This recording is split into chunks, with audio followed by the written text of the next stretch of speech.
Blackstone Audio presents Fathers and Sons by Ivan Turgenev. Chapter 1. "Well, Pyotr, not in sight yet?"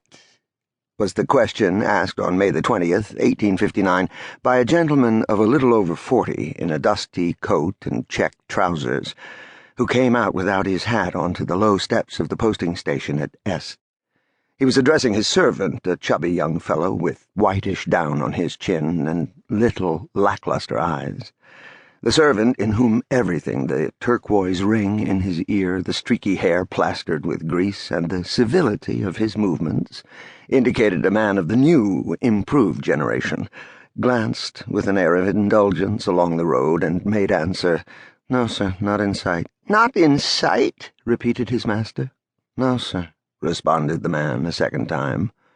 His master sighed and sat down on a little bench. We will introduce him to the reader while he sits, his feet tucked under him, gazing thoughtfully round. His name was Nikolai Petrovich Kirsanov. He had, 12 miles from the posting station, a fine property of 200 souls, or, as he expressed it, since he had arranged the division of his land with the peasants and started a farm of nearly 5,000 acres.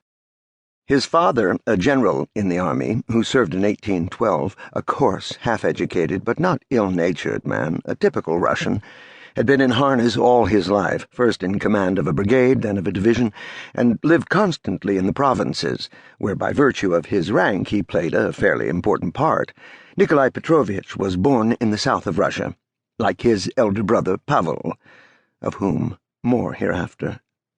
He was educated at home till he was 14, surrounded by cheap tutors, free and easy but toadying adjutants, and all the usual regimental and staff set.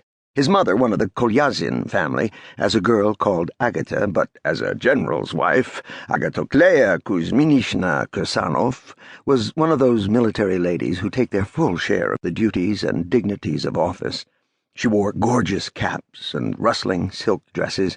In church she was the first to advance to the cross. She talked a great deal in a loud voice, let her children kiss her hand in the morning, and gave them her blessing at night. In fact, she got everything out of life she could.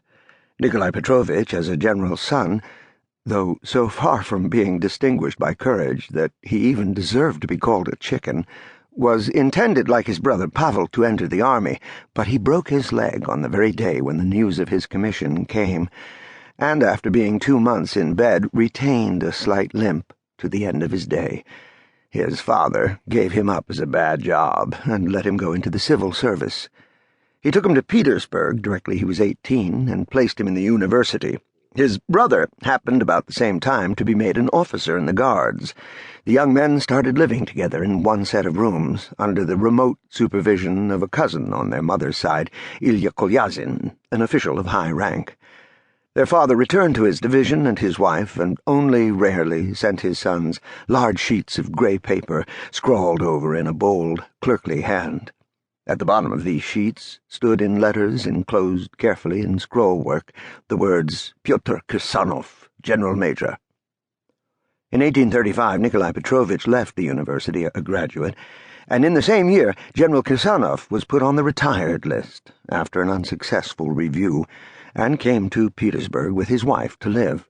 He was about to take a house in the Tavchesky Gardens and had joined the English club, but he died suddenly of an apoplectic fit. Agatoklea Kuzminishna soon followed him. She could not accustom herself to a dull life in the capital. She was consumed by the ennui of existence away from the regiment.